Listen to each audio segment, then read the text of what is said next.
What's up, everybody? It's Free Association on Sportsnet.ca and wherever it is that you're getting this podcast. I'm JD Bunkis. I'm sitting here with Purple People Eater, Donnovan Bennett. What's up, my man? What's going on? This is a good one. I like this purple. This is like a really cool shirt. It's like kind of a windbreaker, but also like not a windbreaker. Like, is this a jacket or is this a shirt? It's a technical running shirt. Ah, technical running shirt. I would know nothing about that. I'm back into like the least amount of exercise mode where like I'm actually proud of myself for walking up the subway stairs. Like, that's my thing right now. I'm like, I did that. I didn't take the escalator. I walked all the way up the subway stairs. Be proud of who I am. Baby steps. Yeah, I mean, they're the babiest of steps. I'm in my 30s now. Like, it's probably time to take more care of my health. The healthiest thing is the Raptors right now from a winning streak standpoint. Maybe not from a player personnel, but when it comes to the ego of the fan base, is this the healthiest it's ever been? Before I answer that, speaking of health, I heard a quote recently.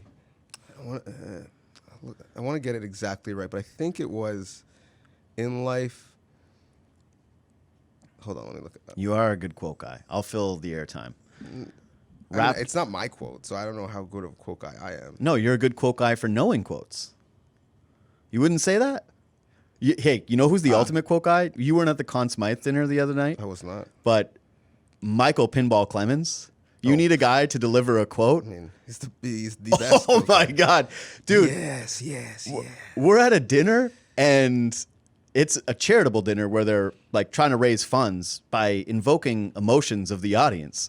And I thought, if you ever need a speaker to bend the minds and hearts and get people to reach deep into their pocketbooks, pay whatever it is that it costs you to get Michael Pinball Clemens there. Because by the end of it, had he been like, here's the thing, I need you to take this bag across the border and don't ask me any questions about it, I'd be like, whatever you want, Pinball. He's like, and also, I'm going to stab you in the leg real good. I'd be like, whatever you say, Pinball. I was hooked. So you have the quote ready? He's the best. Yeah. He really is. So James Clear, who is the author of Atomic Habit. Oh, I'm about to read that book. Okay, well, this might be in the book. Yeah. Wealth is a game that compounds. Health is a game that plateaus and then declines. As we age, we should spend more time staying fit and less time making money, increasingly working to ward off the effects of aging and allowing the effects of compounding take over. So basically, like, your money is going to grow for you if you're smart with it, but your health, if you don't take care of it, it's going to get worse. So you should invest all of the same energy, even more so, in making sure that your health is good and not as much that your bank account is good. So you're saying I shouldn't have just spent all of my Sunday hungover in bed eating Tostitos? Well, I mean, I don't know how much. I have no idea about your finances. You're probably They're not pretty great. good at money. They're not great either. But you do gamble a lot, and that is not a game that compounds over time. You know what I did? This is a great way to intersect this with the Raptors again. You bet the Raptors to cover 11 versus the Timberwolves? No, I bet the Timberwolves to cover in that game. Oof. Because here was my thought process. No Serge Ibaka. No Marc Gasol. Who are the Raptors going to start at center against Karl Anthony Towns? What I didn't account for was Karl Anthony Towns only taking 4 shots inside the three-point line through the first 3 quarters of a basketball game against Rondé Hollis-Jefferson and Chris Boucher. I was like, oh, this is surprising. Or even when he gets guys to buy on fakes and thinking, oh, now he's going to drive to the basket. Oh, no, he's settling for another jump shot. Karl Anthony Towns, everyone, a guy who a week ago complained about not being an all-star. So those meaningless threes at the end of the game, those hurt you. I can't imagine thinking Karl Anthony Towns is an all-star, watching him play. I tweeted this out, but imagine being a Timberwolves fan who's old enough to remember how Kevin Garnett played and then watching Karl Anthony Towns with all the talent in the world. 2018 Karl Anthony Towns was voted anonymously by general managers across the NBA as the number 1 player they would start a franchise with. Would you trade Pascal Siakam for Karl Anthony Towns? No. Karl Anthony Towns in year 1 of a max contract, and the Timberwolves are like, we better trade for his best friend or else he's going to want to leave and he's going to quit on us. It's like, I don't know what to say about Karl Anthony Towns. I don't have much positive to say, so maybe we should just move on and talk Raptors. Do you have positive Karl Anthony Towns thoughts? So, I mean, I thought, listen, very interesting player, good handle, can shoot the three. Yeah. This is where the game is going. I was in on him. I had him as an all-star. Didn't think the trade was great from a fit standpoint because you're going to have to surround Russell and Towns with 3+ defenders, and you just got rid of one in Covington. But when I saw the footage, this is what sealed it for me. It had nothing to do with on the court. When I saw the footage of D'Angelo Russell walking off of the PJ, the private jet, in Minnesota. He was the only guy excited to walk off a private jet in Minnesota in the middle of February. And he's got a camcorder filming it. And Towns is there to greet him with the 0 jersey, and they're having a moment. I'm like, I'm out on this guy. Like, you don't get it. That's not Kevin Durant coming off the PJ. This is not Harden saying, Russell Westbrook, your game is flawed, but you're an MVP, and you get a triple-double for fun coming off the PJ. It's D'Angelo Russell. Like, you made up this is their championship. A big stink to get D'Angelo Russell, and now this is your team moving forward.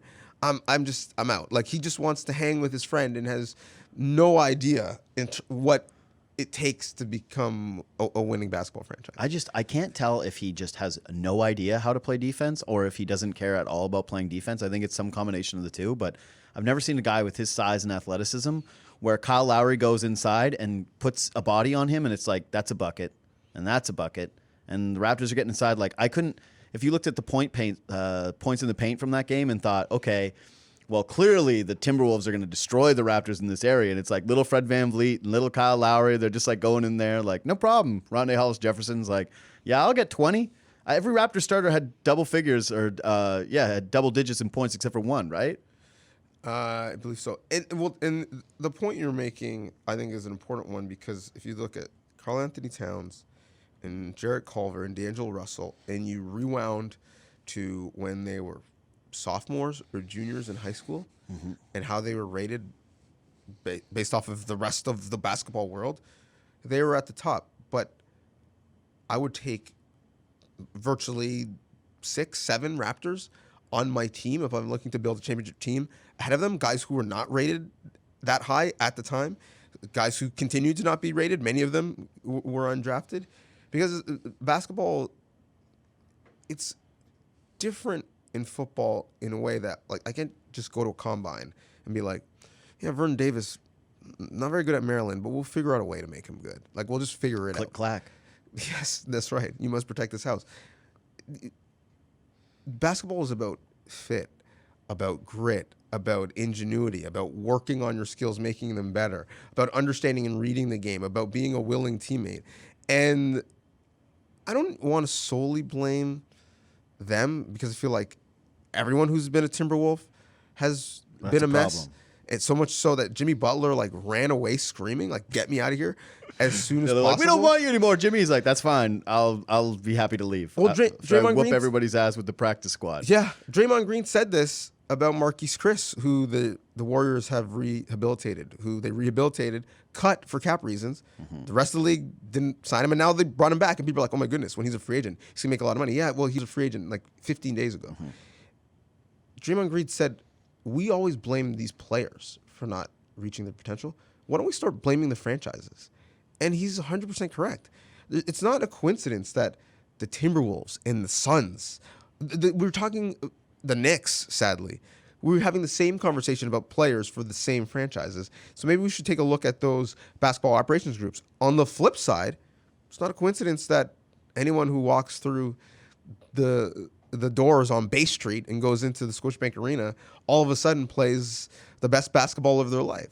And I was at the game on Monday night, Timberwolves and Raptors, and that was the thing that jumped out to me, is that from a program standpoint, from a leadership standpoint, from a culture standpoint, the franchises are in totally opposite directions. Yeah, they're almost polar opposites. If you just look at in terms of like geographical challenges, they basically both share the same thing, right? Well, they tried to copy the We the North. I know. What did they call theirs? All Eyes on North or something like that? It was something lame. It was We're really farther north. yeah. It's like, congratulations. yeah, that was their play. They're like, it's actually colder here. I was like, way to point that out, losers. That's so terrible. But yeah, you're right. This is really such an exercise in how much culture matters and how much player development matters and identifying the right kind of players. Because I've been thinking about this a lot lately, right? The idea of like what separates the Raptors from the have-nots of the NBA. Because let's be honest, this streak has been a lot of the Raptors rolling over the have-nots of the league. And night in, night out, you get to see the Raptors face some organizations that have not had good culture over the years, that have been kind of stuck in mud and repeating a lot of the same problems. And the Timberwolves, like, what better franchise to point out than them. I would say that there's the Hornets, there's the Kings, there's the Timberwolves. Like, it's a pretty short list of teams that are. It's the Atlanta Hawks, where you just look at them and say, man, you've been treading water doing this exact same thing for so long. Hawks, I think, are actually moving a little bit in the right direction, but even still, what separates you from these organizations when you have some challenges when it comes to free agency and when you haven't picked at the top of the draft? And I think organizational structure is massively important, right? Like having someone with vision like Masai Ujiri, who understands way ahead of the game that if the Raptors can get a G League franchise and it's going to be in the city, that they're going to be able to shuttle guys back and forth and let prospects play meaningful minutes under a franchise or under a structure that's similar to what their NBA is asking of them. And then making sure that they're aware of those players and in contact with those players and then rewarding those guys when they're ready, when they've earned the stripes to basically come to the Raptors. That they'll shuttle you up, they'll give you some minutes, they'll make sure that you are going from one system to the same system, all in the same city, no questions asked. It's about identifying the right coaches, getting a guy like Dwayne Casey at the right time, and then moving on to a guy like Nick Nurse at the right time. But it also matters so much in basketball who is the pillar of your franchise as a player. And this is where I've just felt so grateful to have a guy like Kyle Lowry.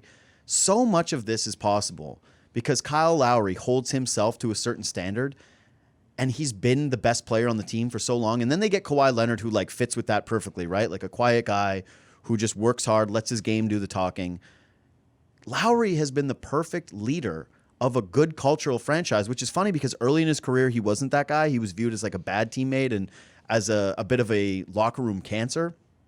But now he's a winner, and he's someone who tries hard every single game. Like, when does Lowry have a night where you look at him and say, oh, Lowry just like not really giving you something tonight? Like, his whole legacy as a player is that he's this complete guy that even when he's missing, finds other ways to impact the game. And I just think it's hard for young players to come in. Now. Sure, that's what I'm saying. He did leave a playoff game to decompress.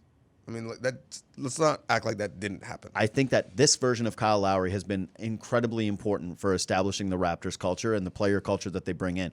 The other has been player development and getting the right kind of guys where they've looked at guys who've been either overlooked in the draft or completely in the Fred VanVleets and Terence Davis of the world, and they've stoked their fires perfectly by being like, you're up here in the North and in Toronto and nobody cares about you and everybody slept on you, and prove them.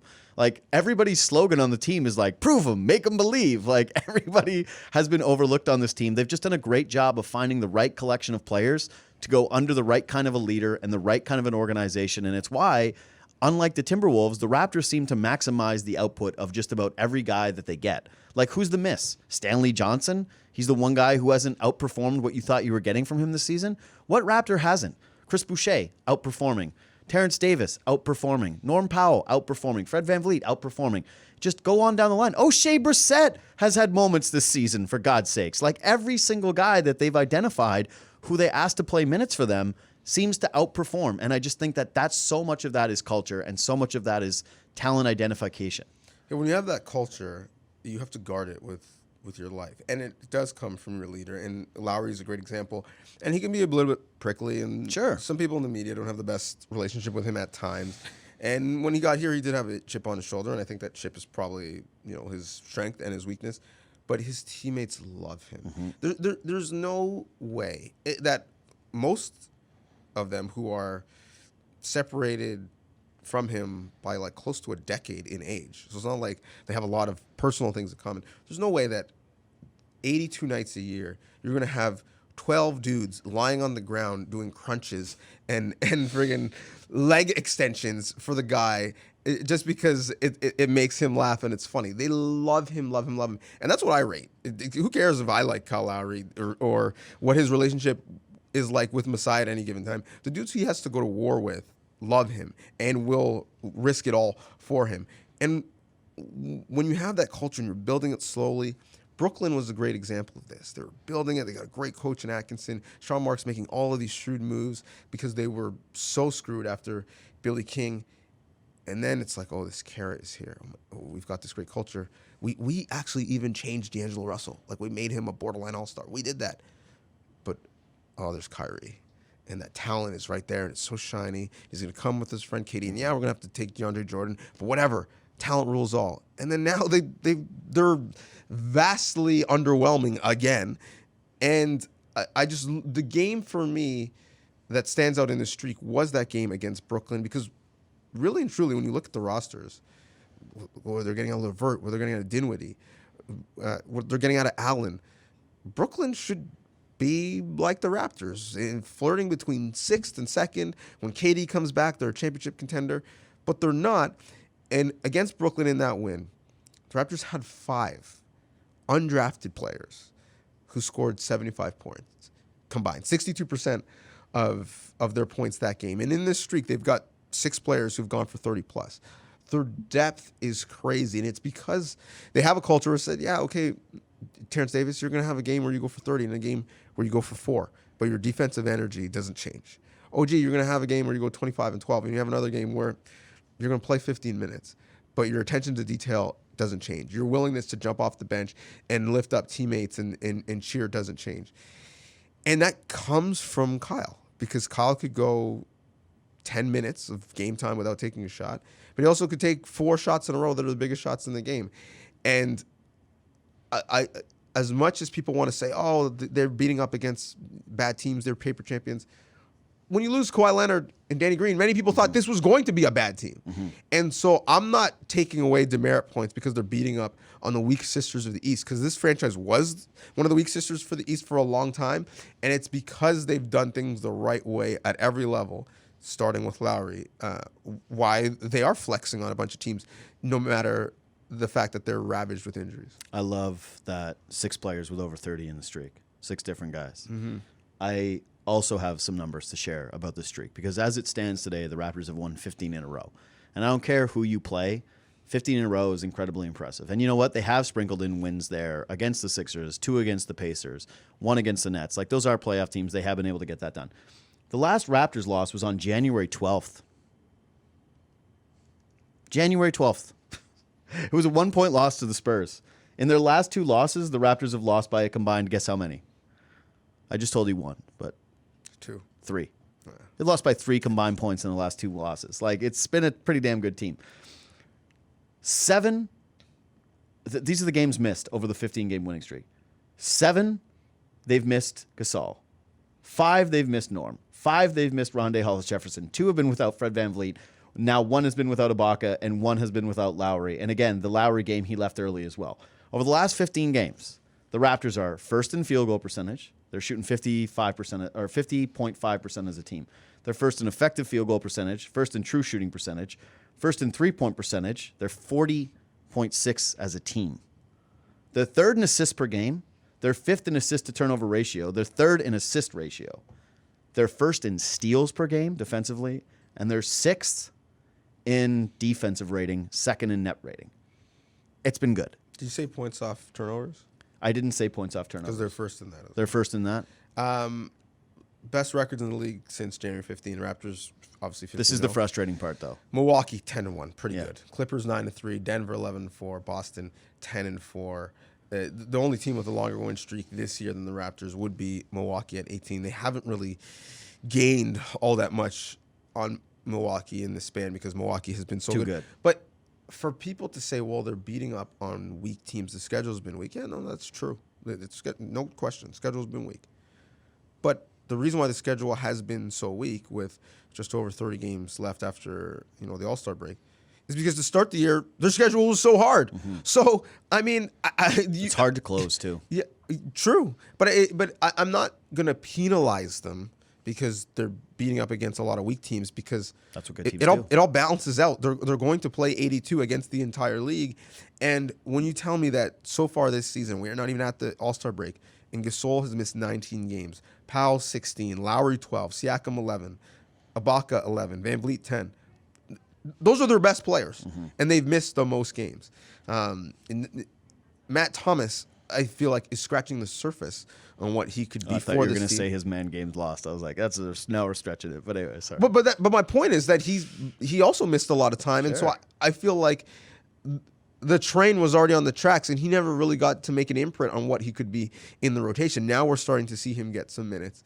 Love the way he's hunting shots and really running so hard coming off of pin downs and screens, so much so that I'm like, dude, like slow down. You're running so fast. You're not even able to catch a ball and shoot. Well, he has to, because if he gives a guy a sliver, then they're going to block his shot into oblivion. It's going to look like one of those videos like Dwight Howard playing that little kid the other day, where it's like, cookies, block shot. It's like he can't create on his own. He needs to do that. But even he's not just settling for threes, taking a couple, gather dribbles and stepping in for two and taking shots. Speaking of out of control, I don't know if he's just too far down the pecking order that there's no scouting report on him yet. But Rondae Hollis-Jefferson, 85% of the time, goes to the rim so quickly and so hard. I'm watching him like why don't you just move out of the way? Like, he's not going to be able to finish that shot. He's getting bailed out, and if he's not dunking, he's getting fouled. But I love his aggression, but he plays basketball like he's a crash test dummy. Yeah, he likes using his strength to crash into opponents and then kind of power through them. Like, you're right. But half the time he's underneath the rim. Yeah. Like, I'm like, the angle with which you're gonna have to finish this is out of this world. He loves to finish and then yell. I love watching Rondae Hollis-Jefferson. Like, it's been, I couldn't help but think about that too. Same thing in the Karl Anthony Towns thing is like, the Raptors have a guy playing at center who's 6'6" tonight, and he's making $2.5 million, and he's outperforming Karl Anthony Towns on a max deal who's 7 feet tall. That's a tough one if you're a Timberwolves fan. And you just touched on something there with the depth and this is also why structure just seems to matter so much. It's something that I think we discussed last year when it comes to the Kawhi Leonard thing, and what is so important is having not only organizational structure, but like roles and identity. And the Raptors players understand their roles. They understand their strengths well. How many guys frustrate you with doing things that are not really in the pocket of their game on this Raptors team? Like, how many guys just kind of feel like they're freewheeling it every given night? Like, there's like little moments of frustration. Remember how it used to be with Serge when he first came here, where it was like, Serge, what are you doing? Like, that's not your game. Like, every once in a while, every couple of moments, he'd be doing those things. Over this stretch, that doesn't feel like Serge. He's got his feet set. He's wide open. He's going to shoot a three. He's some good passes too. Exactly. Passing is art. Who's the Raptors player that you get like frustrated with on a regular basis? For me, it's like none. I don't have a Raptors guy like Rondae Hollis-Jefferson when he is wide open sometimes and he gets baited into a three. Like, I mean, I don't want to be the party pooper. No, say it. Macaw. Oh, and it's not even about him. Sorry, but it's just like, yeah, that's what I mean. We got to pick the Raptors ninth man. But it's more like, why is he playing so much? Like, what is it about him that Nick Nurse loves that I don't see? Here's the thing. And he did hit a dagger three last night. Yeah. Against the Timberwolves on Monday night. And he's long and he defends, but I'm just like, could we not just give OG, Norm when healthy, and Terence Davis all 2 more minutes each, and we'd all be better off? I think you'll see that. But where I'm at with trusting Nick Nurse is I trust Nick Nurse so much now that I almost expect now that there's going to be one game where Patrick McCaw just basically turns into Damian Lillard, and I'm like, oh yeah, of course, you knew all along. Like, he just knew. He's like, finally, we got this out of him. He's scoring 40 a night. Like, I've always been waiting for this. Pat McCaw is this type of player. So the streak has been incredible. It's been extremely fun. I think that the Raptors' depth players are so much better because they, again, have those roles. They understand what is being asked of them. They don't really play out of pocket. They do what is asked of them. They fit the culture of this team, and you see it again in these games against bad teams like the Bulls and the Timberwolves and the Pistons, where their bench unit comes in, and even with the Raptors missing 3 players, the Raptors' next 3 guys down the bench are still better and better fits with this team than bad teams. It's why they've been able to win these games and stay afloat with their bench units in. I have a question, though, that's less fun about this, which is simply this. I mentioned how hot they are shooting the ball, and I mentioned the schedule. They're still, over the stretch, 28th in defensive rebounding percentage. They're only 19 in free throw attempts, and they've got the 4th worst opponent field goal percentage. They also, when I talked about net rating, how they're second in net rating, it's because the Milwaukee Bucks are still first in net rating. They've been tremendously great over the span. Like, you look at Milwaukee basically across the board, like, their defensive rating over the stretch has been better than the Raptors, has been better all season, even though the Raptors' calling card is defense. Their offensive rating has been better than the Raptors, and the Raptors have been shooting the lights out from deep. Is there a possibility to you that this streak of games where Raptors fans are kind of shooting their shots at the Jason McIntyres of the world, I think that's his name, whatever, the loser who did the like ran back to the basement thing, where they get to kind of rip everybody? Like, I couldn't help but remember for myself, I listened to the Book of Basketball podcast with Bill Simmons, Russillo, and Chris Ryan, and they did the Kawhi shot book of basketball, and the whole time they just talked about the Sixers, and they were like, the Sixers blew it, and they have a Sixers guy, and whatever. But they ended up by mocking the Raptors for saying that they're going to call themselves the defending champs, and that's a lame thing that they're going to do. Russillo said that he would feel bad for the Raptors if they did that they would still be the defending champ, and the champs go through them. And then they talked about how the Raptors at this point of the year would be selling off assets. And that's been in my head. Raptors fans get to kind of gloat right now. They're on top of the world. Do you think that this is going to be the pinnacle of the season, this winning streak? Like, this is what we will remember about the 2019-2020 Raptors? Well, to address the Milwaukee part of your question, Milwaukee is playing at a historic pace. Like, yes. They may end up with the best net rating of all time. So, sure, they're not Milwaukee. They're not beating teams worse than the 72-win Bulls or the 73-win Warriors. Just for people to keep it in perspective, on the season, the Raptors' net rating is 6.5 points per 100 possessions better than their opponents. The Bucks are 12. They're almost double the Raptors, who are on a 15-game winning streak right now. They're crushing teams. They haven't had really any of their big players out for an extended period of time. So we'll see if they can maintain that. But yeah, they're crushing.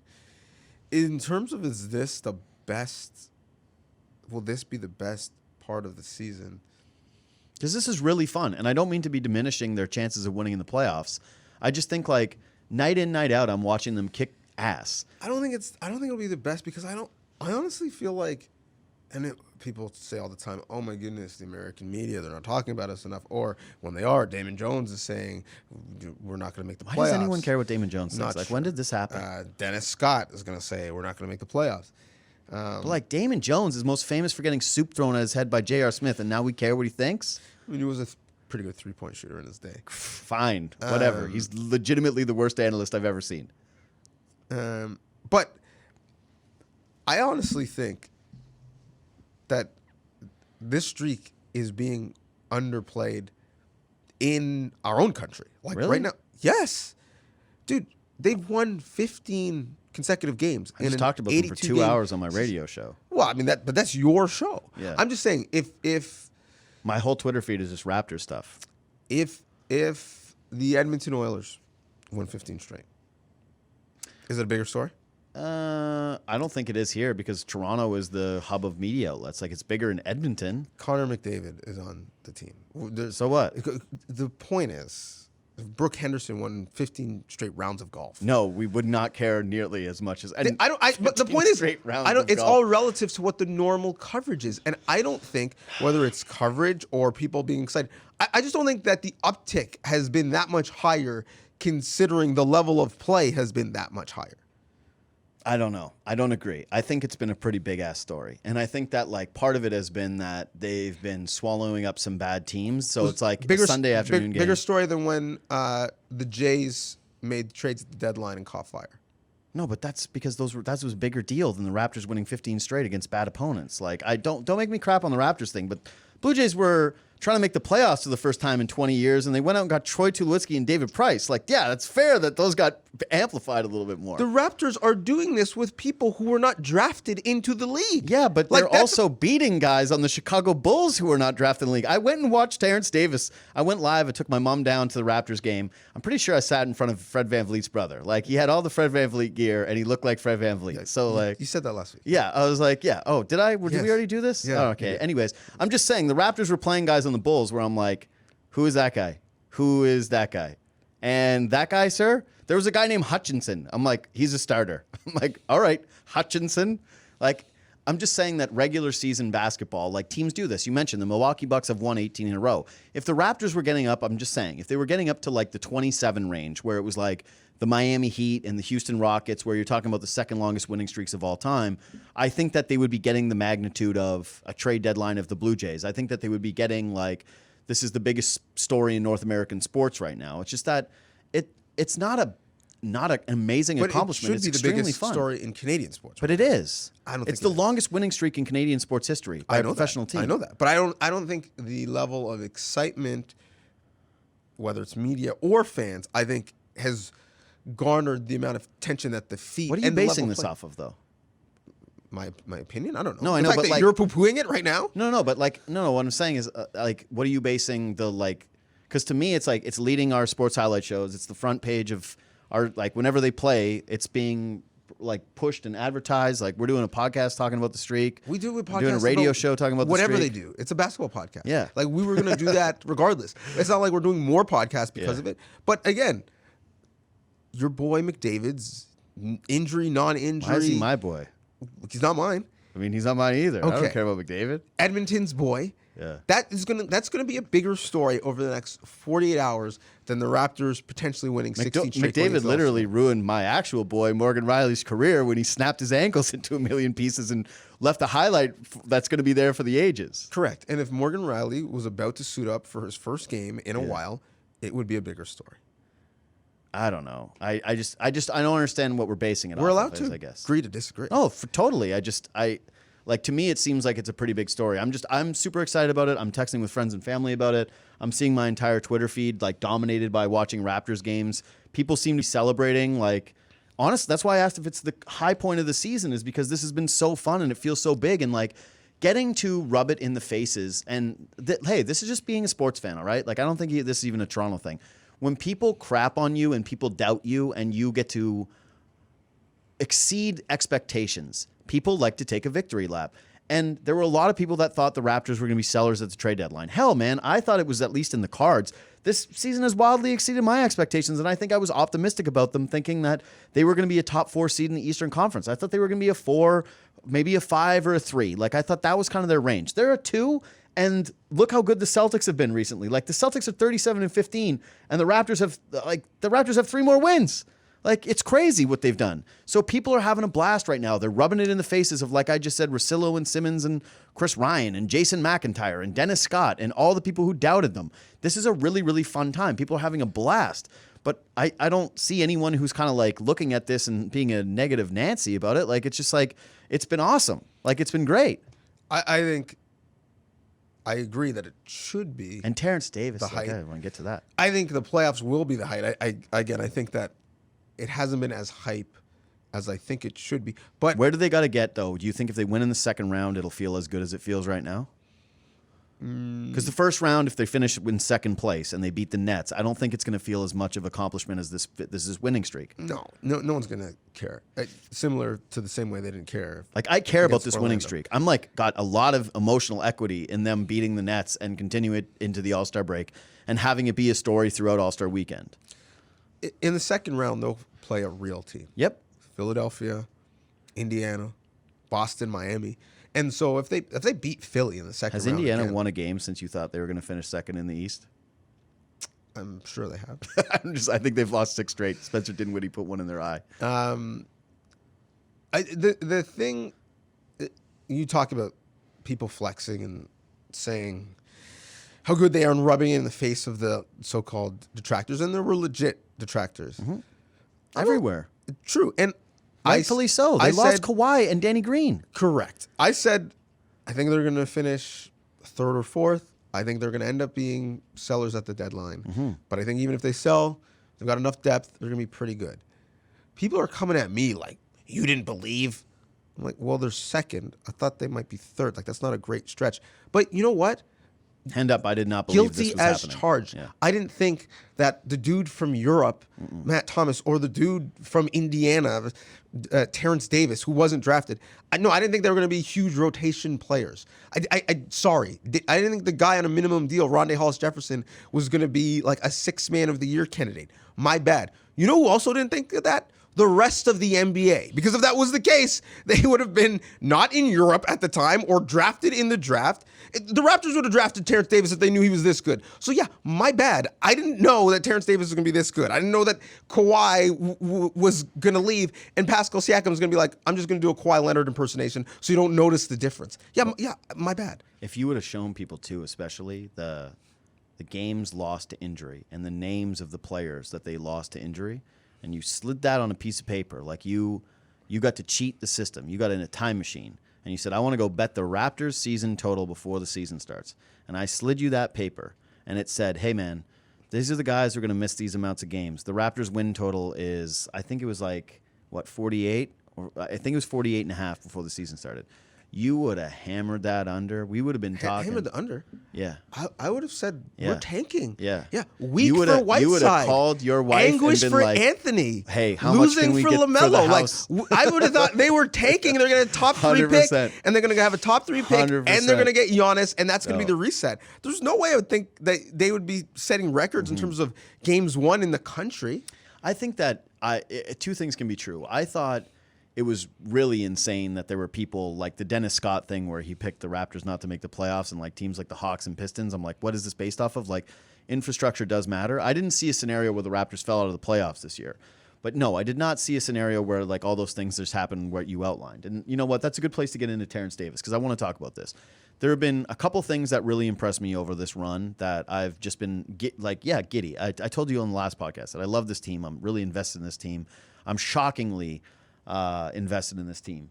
But Serge Ibaka we already knew about in terms of when he jumps in as a starter now, he's a walking 18 and 10. Like that's almost become something I take for granted at this point where they ask him to play major minutes and he takes care of it.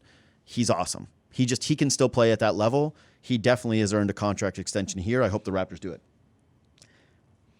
I would almost be willing to say at this point that you and I talk about this from time to time, the story of the season, right? Like what has been the Raptor story of the season. I still think it's Siakam and his continued growth from going to most improved player to starter on the All-Star team. Like I think that's where it's at right now. The addition of his three-point shot above the arc, the confidence that he plays with, there's still some growing pains for him to become like a legitimate superstar in the NBA. Him in the playoffs is going to be really interesting. Lowry's longevity, Fred VanVleet's continued confidence run as a player, building off the playoffs and going for a run. Gasol and his surge, like just tons of positive things. Norm Powell, for God's sakes, like establishing himself as like a legitimate potential 18-point scorer a night, playing with real efficiency. But everyone loves a rookie. Everyone loves a new thing, and everyone loves something with potential. And the Raptors only had a second-round pick this year. Was it the second last pick of the draft that went to Juan Hernandez? I think it was 59th.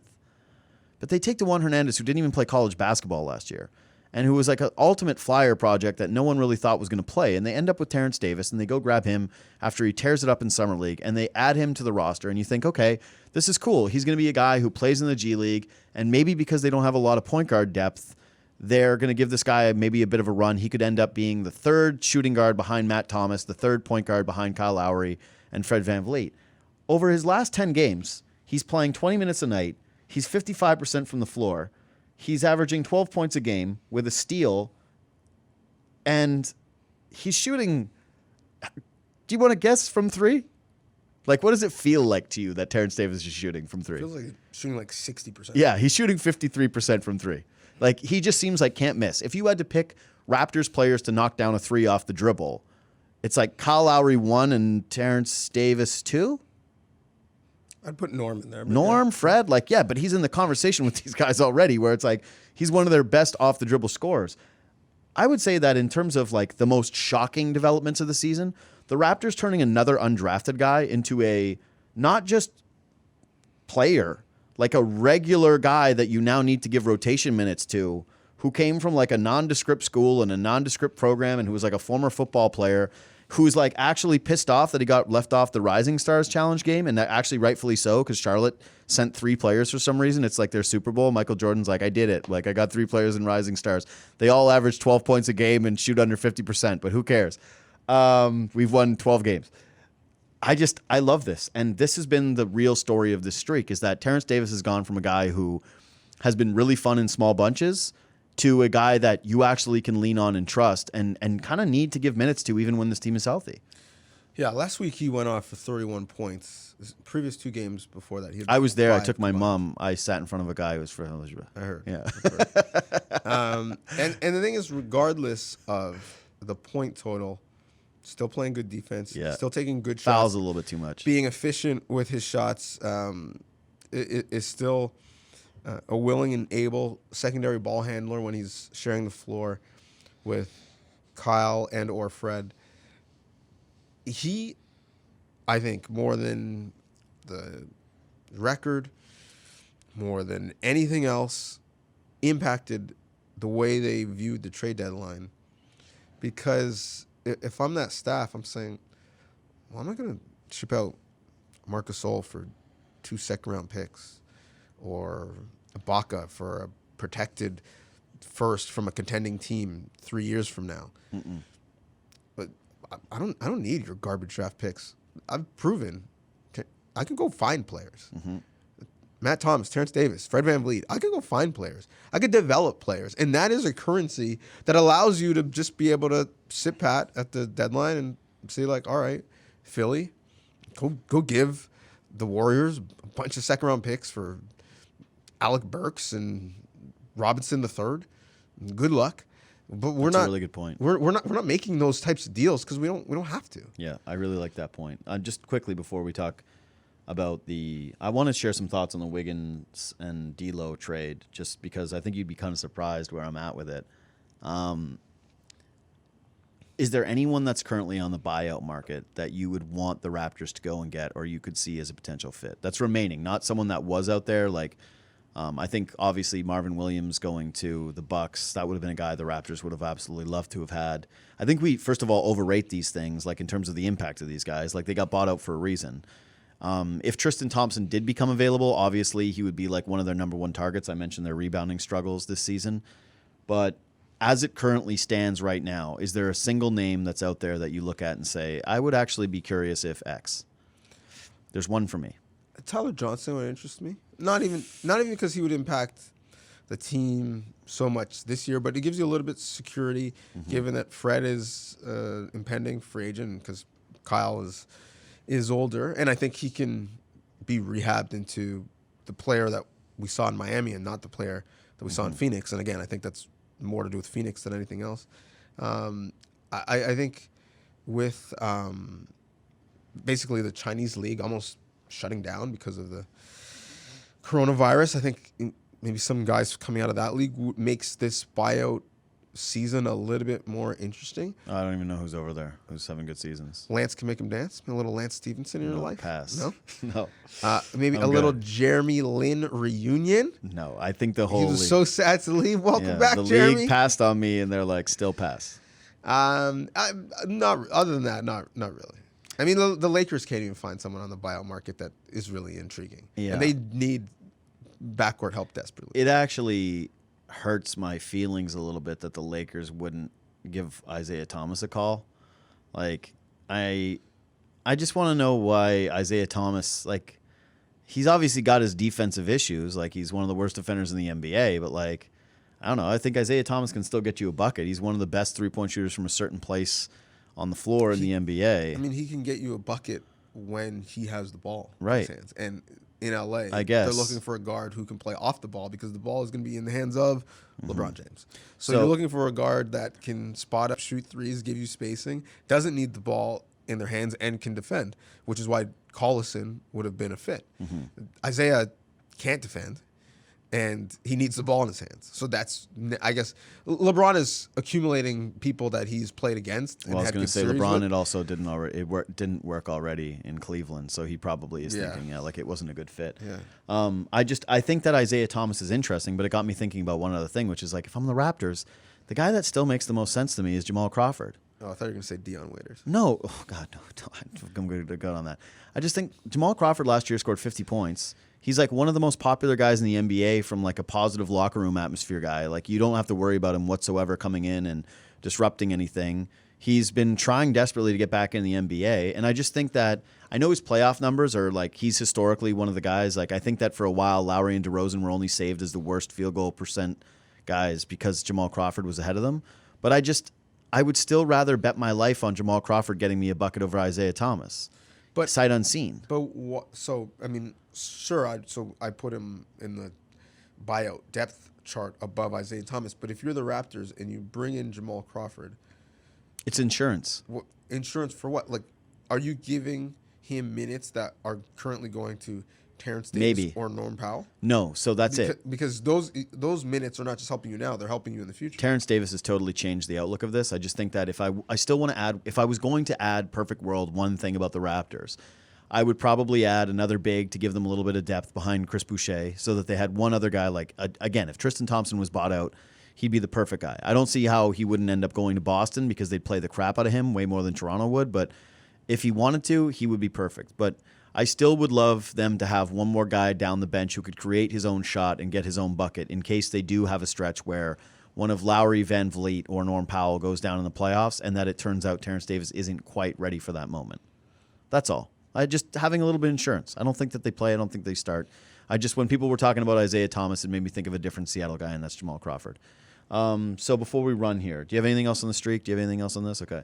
Before we run, D'Angelo Russell for Andrew Wiggins. It happens on the trade deadline. We didn't come in here. We didn't discuss it. Let me just ask you, what were your initial thoughts on it? That the free Wiggins campaign has begun. Mm-hmm. Like, the shackles are off. I think being in a locker room with Steph Curry and Klay Thompson and Draymond Green is like a godsend for him. And I don't think it's an accident that his locker is right beside Steph Curry's. There's two guys who have some Toronto roots, two guys whose fathers were pros, two guys who, have had to deal with some pressure in their early lives. And I think that that's a great role model for him. But it's great that if you are the Bay Area athletic beat reporter, Anthony Slater or Marcus Thompson, you know who the last guy after a tough loss you're going to for a quote? It's Andrew Wiggins. You want to Steph Curry or Klay Thompson or Draymond Green or whoever they pick in the top of the lottery next year. Wiggins doesn't have to deal with any of the stuff that he had to deal with in Minnesota. He doesn't have to be one of the faces and spokespersons for the franchise that has been terrible his entire time there. He can just hoop. He can just play basketball, which really and truly, if you've been around him, that's all he wants to do. So if Ron Adams can get some defense out of him and he has the ability to do it, now you're just asking him to be a more athletic version of Harrison Barnes. Mm-hmm. Cut, shoot corner threes. I know his three-point percentage hasn't been great, but he's a 40% shooter from the corners, and those looks are going to be cleaner than they've ever been for him before. Cut off the ball, defend, and more importantly, just run. When they get out stops, run, because between Steph and Draymond, they'll find him in transition, and he's going to get 6-8 points easy a night just outrunning other small forwards and dunking on people's heads. So aside from the difference in housing prices between Minnesota and San Francisco, he can afford it. This is a win for Andrew Wiggins. And no one is going to care about the contract because they dipped out of the luxury tax this year, so they're not going to be repeaters. And you know who else can afford it? Joe Lacob can afford it. He paid for an arena in cash, the Chase Center. As a lover of Seattle sports, you know how much that means when an owner is like, yeah, no, I don't need any public money. We got this. I'm paying for the arena. I mean, it's the only way that it should ever be, but yes. But we know that it's not the only way that it is. I know. Milwaukee basically hijacked their city for a bunch of arena funding. I'm with you. I would assume that Wiggins is smart enough to understand the opportunity in front of him and what has been basically delivered to him. Like, first of all, the Warriors win the trade simply from this fact. Wiggins is a better fit stylistically with them. Steve Kerr said as much, and I don't think he was lying to make himself feel better. It's like they needed a wing player more than they needed another guard. There were always fit questions when it came to Russell playing with Klay and Steph Curry at the same time and not being a bench piece that you're giving a max contract to. Two is that the Warriors got that draft pick from a crappy Timberwolves organization that I think is only top 3 protected or top 4 protected. Yes, in next year's draft. Right. But that's in the double cohort draft. It is. And to give up a pick in that draft class when you're the Timberwolves and you're working with a roster that you just turned over completely in Karl Anthony Towns and D'Angelo Russell, I thought I had misread that when I was like, they got a first-round pick, and then I guess they swapped. I was like, nope, they didn't get – I thought maybe they got the Warriors pick this year to do that, or it was something weird like that. So take this in. They are going to have – Timberwolves are going to lose forever. Well, probably, because this is their team now. They're stuck. But they're going to have Steph Curry, Klay Thompson, Draymond Green, Andrew Wiggins. Andrew Wiggins as your fourth guy is fine. But wait. They're going to have a First overall pick in the top 10, top 5? Well, probably top 5. I know, it could be first. Could be first, but let's say conservatively top 5 pick Yeah. this year. And they're probably going to have a top 5 pick again next year. If they get the Ball kid, would you trade him immediately if you're Golden State? Be like, we don't want anything to do with this. Who wants him? Would I trade Ball immediately? Yeah, like if they get the first overall pick, I think it's LaMelo Ball. I was almost going to say LiAngelo, but LiAngelo was the one that stole stuff in China and needed Trump to intervene. Well, I think they would. I think they would want Wiseman because he's the only real big that's going to go early. Who basically also didn't play for Memphis. But I mean, there is a thought to whether it's Cole Anthony or Ball having a really, really good point guard that is your Manu Ginobili that just comes off the bench and crushes people. But then it's not like you can't play him with Steph because Steph plays so much off the ball anyways. In most Why lineups, do you think they're going to have a top? Draymond Green is their point guard. Right. So it's not like you can't play Steph with another point guard. But if they had their choice, they would pick the only real interesting big man. Well, I shouldn't say the only. Dayton has a good big man too, but the only big man at that high a level in the draft, which would be Wiseman from Memphis. I just love that Wiggins can finally shake his draft slot a little bit. Like you mentioned Harrison Barnes, and I know it's a lot of people are making that connection, but I think it's such a good one. Like, do you remember Black Falcon? Yeah. Like Harrison Barnes was a high pedigree guy. I saw Harrison Barnes work out when he came to Toronto. And I was watching him being like, oh my God, is that the best basketball player who ever lived? Like in just an open gym taking jump shots. I was like, this guy's amazing. Like you got to take Harrison Barnes. The Raptors missing out on that pick. That was I know. supposed to be his team. Oh, he was higher regarded than Steph Curry or Klay Thompson. Dude, the Raptors, if you remember, lost the coin toss for Harrison Barnes essentially, where it was like the Warriors and Raptors have the same record. They have a coin toss. Raptors ended up with Terence Davis. Everyone thought they were going to take Andre Drummond and stack it for. Sorry, what did I say? Terence Davis? Mm-hmm. Yeah, they end up with Terrence Ross. And they could have had Harrison Barnes. And it felt like this moment in the franchise where it's like, what a horrible luck for the Raptors that they missed out on Harrison Barnes. Like, they could have had him. Goes to the Warriors. But ultimately, Harrison Barnes on the Warriors, I know that people have made a lot about them losing that series and if he hits a couple more shots, but he was really good. There's a reason why Dallas went and gave him all that money. It's because he looked good with the Warriors, even as that guy, and they wondered if they could do more. Andrew Wiggins truly has this moment this in front of him where it's just like, I really hope, I hope the best for Andrew. Like, I just want him to shake the weight of his draft, the weight of having to be the guy night in, night out, the weight of having to deal with the mood swings of Karl Anthony Towns and just being around losers in Minnesota all the time and just looking out and it's bleak outside and you're in Minnesota and you're like, ugh, trapped here forever. That he gets to go to the Bay Area. He gets to meet people who can expand his brand outside of basketball, that he can meet players like Steph Curry and Draymond Green and Klay Thompson, who, if he asks them the right questions and if he plays hard enough, will help him build his game up to the point where what you need from Andrew Wiggins is 12 to 15 a night and some good defense and to play some wings and to knock down a couple of open corner threes and maybe slash to the basket every once in a while. Like, what a godsend for Wiggins. But I also think peer pressure is real.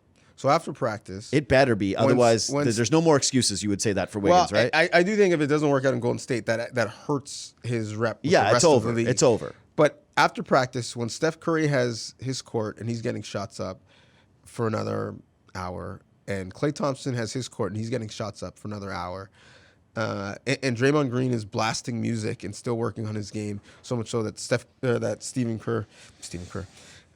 Kerr can't even have a press conference. It's tough to just be like, all right, deuces, I'm gonna go play with my two dogs. Like, it's tough to be that guy who leaves. Yeah, he's got to be around those guys. And so that I think that is a bit contagious. To me, the bigger one is in game, though. To me, the bigger one is that Wiggins has been a real notorious offender of taking a lot of bad shots, but they've needed him to take bad shots in Minnesota. It's like now he's playing with a bunch of guys next year where it's like, you can't take those bad shots or you're going to sit on the pine. Like, you have to move the ball. He's really going to have to learn how to evolve his game in a way that fits the Warriors, not the other way around. Well, I think the biggest leap he'll have to make, because I think the offense will come easy, is defensively. Yeah. And in terms of wing scorers, he's going to have the B assignment. Klay Thompson is going to take the best scorer on the team. Mm-hmm. Steph Curry is going to hide on someone in the corners. And Wiggins is going to take that other guy. He's going to guard the McCollums and not the Lillards. And so I think that's where his game can really take a leap. But I'm excited for him. yeah, I am excited for him too. And I think we might. People were pretty split on who they like to trade for, or some people felt like they like to trade for neither team. I think in this time next year, we're going to be looking at the Timberwolves in a very deep West, still terrible, and the Warriors back in championship contention with the Clippers and with the Lakers, and saying, like, man, like this is not even close. Dude, I don't know how people looked at that trade and thought that it wasn't a win for the Warriors, just based on the draft pick, because like Wiggins and D'Angelo Russell to me are very, very similar players with very similar value. And this is where like the Twitter generation is really bad in terms of educating some people on basketball games. It's like we see the Dawkins clips of D'Angelo Russell's games and we go like, man, this guy's a shooter. He's deloading. He's got a cool nickname. He's got a background. He's got the pedigree. I don't think that he and Andrew Wiggins are discernibly different players when it comes to individual value. Like I don't see it. I know Russell has won in New Jersey or Brooklyn where they've actually put together some wins, but I think that's because they had the perfect team right around him. Like you've said it. I don't know if he and Towns are going to work out. I'm not putting my money down on him and Towns working out. Like their numbers, efficiency-wise, you go across the board. Like Wiggins and D'Angelo Russell, you just go player A, player B. They look pretty similar. So good job by the Warriors. It's a nice piece of business by a well-run organization taking advantage of another poorly run one. So that's just the way I see it. Yeah, this was fun today. It was. We got to get out of here. So subscribe to this podcast. Share this podcast. Leave a review of this podcast. Do all of those things. We love you for it. We'll catch you next week.